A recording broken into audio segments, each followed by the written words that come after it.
Welcome back. So glad that you joined me. What is it that we're rejoicing in these days? Now, that seems something that is continually strange, isn't it? Too often we like to rejoice in things that we probably shouldn't be rejoicing in, and the things that we should be rejoicing in are few and far between, or it's what we forget because we've lost sight on what we truly should be focused on. Maybe that's the problem that we're dealing with these days, is that our focus is not in the right place and not on the right person. Our focus needs to truly be in Jesus. We need to have our everything in Jesus so that we're able to continue.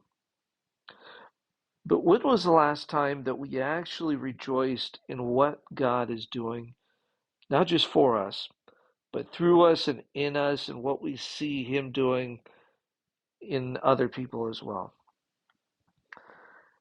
Now, I don't know about you, that's something that personally feels hard at times, especially when around us all that we see is people pulling each other down. And too often we see that within our own family of faith, that instead of sitting down and talking and working through things, we like to point fingers and say, well, you're wrong. We don't like you because of this, this, and this, and we're not going to do this because you're not doing whatever.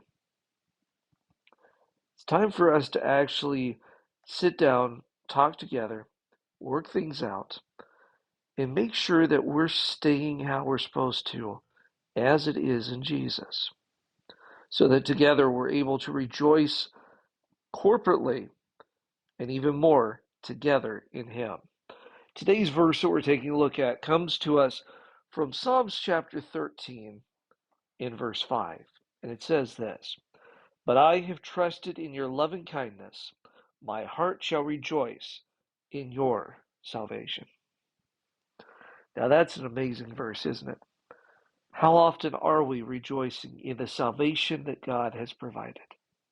Salvation that has been before anything ever was and will continue to be after everything is said and done, because we'll be with Him for eternity.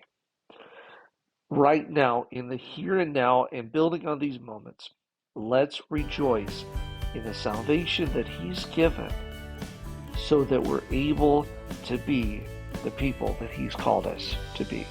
Thank you again for joining me. I look forward to seeing you next time as we continue to study God's Word together. God bless.